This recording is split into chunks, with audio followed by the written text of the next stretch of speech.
All right, I'm here with Davidson men's basketball assistant coach Will Reigel. Thank you for coming on. I know it was a busy week last week for Davidson. So before we get into kind of the off season and moving into this year, what was that event? Obviously, with the Curry retirement, and just kind of what he has meant to Davidson. What was that like being a part of that last week? It was incredible. Davidson went all out and making it a wonderfully special event for Steph and his family, as well as the Davidson community, everyone that's been a part of the program and has been around the team for years and years and years. They, pretty much sold out Belk Arena for the event. And it was just something that it was awesome to be a part of, and it was great for our guys to be able to be there as well, to be around so many former teammates of mine. I played during that era as well, and it was something special. Never in a million years would I have imagined that this day was possible and all the successes that have come and all the experiences.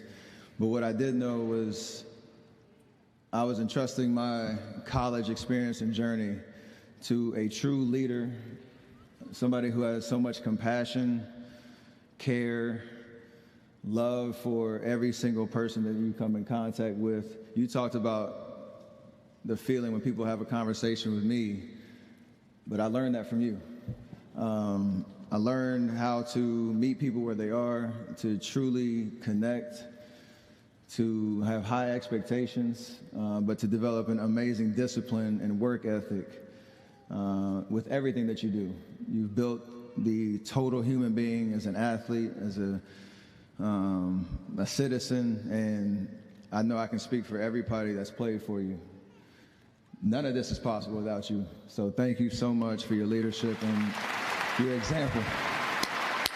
Yeah, that's awesome. I was going to ask you, obviously, I know you're, not just as a coach, obviously as a player, you are Davidson basketball. Obviously, so much of your life, your career playing and coaching has been a part of that.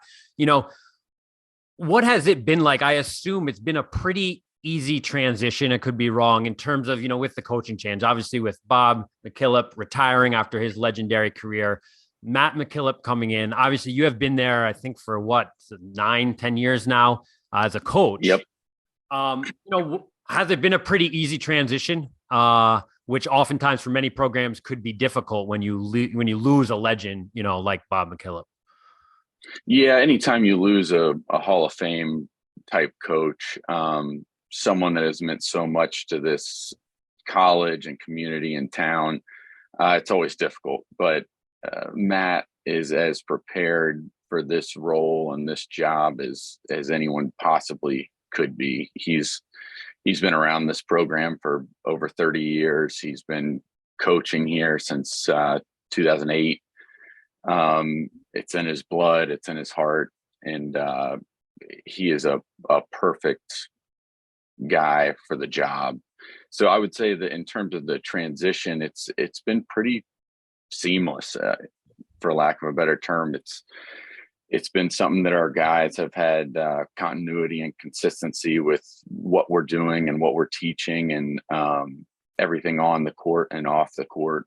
Matt has had a ton of responsibilities kind of added to his plate, I feel, the last few years, and I would guess in sort of preparation for this time.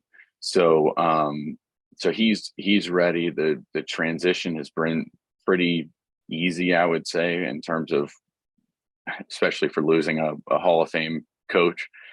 So I would say everything's gone well so far. Yeah.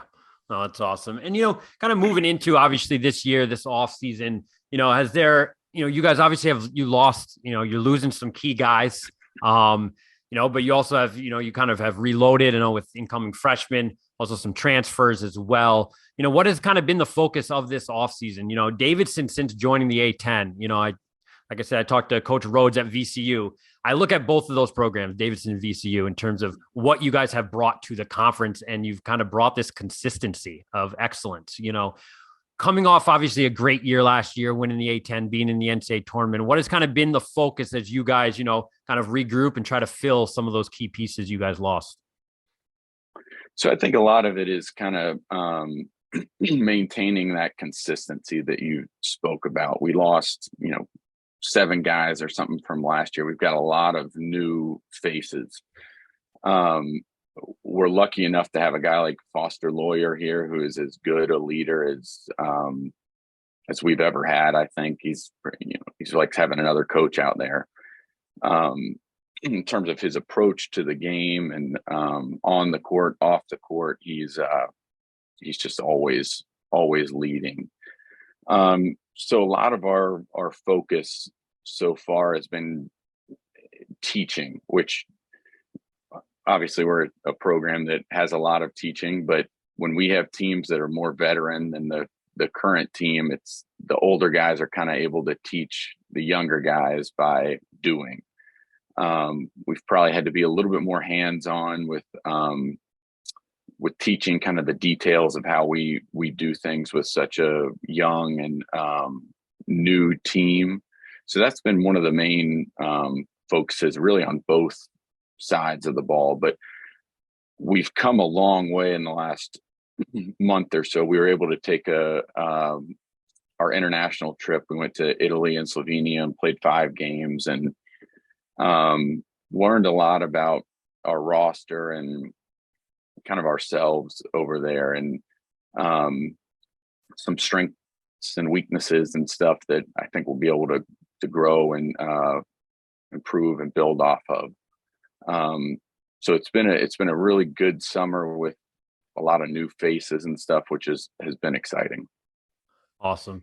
And kind of last question. I don't know how much you can speak about this, but obviously I cover the A10. For me, I already mentioned, obviously you guys, VCU, kind of been 2 staples. St. Louis, Dayton, some high expectations for them, but just in general with the Atlantic 10, with some of the new coaches that have been brought in, I see the A10 positioned, really to kind of become that for, more of a consistent 3 to 4 bid league and even higher than that. But just the state of the A10 with, seeing what the program is talking about, URI, UMass, what they have brought in, even George Mason last year, what they're building on, just as a conference in general, how do you see that as, moving forward in college basketball? That was a terrible question. Sorry, but go ahead, run on. No.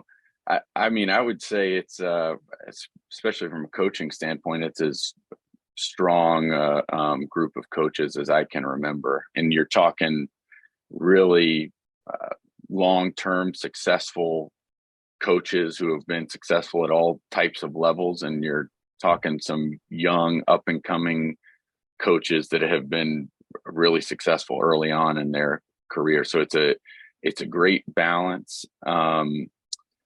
that hopefully will help increase, the A10's view nationally and how we can, as a league, get more teams in the NCAA tournament. Adding Loyola is another huge piece that I'm really excited about, to kind of get that profile of school that's been to the Final Four recently.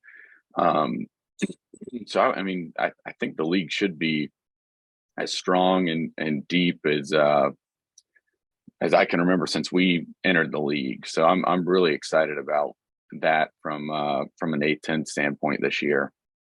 Definitely. Well, listen, we're, as always, excited for, Davidson and what they're going to bring to the table. Obviously a national brand now. It's been great just to see, as we had talked about with Curry, the momentum and just kind of the notoriety he's brought obviously to Davidson, but also the way you guys as a program have reciprocated that. I think it's so important to kind of value the people that came before, even you as a former player being part of the program. But I love what Davidson's about, and looking forward to watching you guys this year. Thanks a lot, Nathan. This was awesome to be able to do, and we're excited to get things rolling this year. Awesome.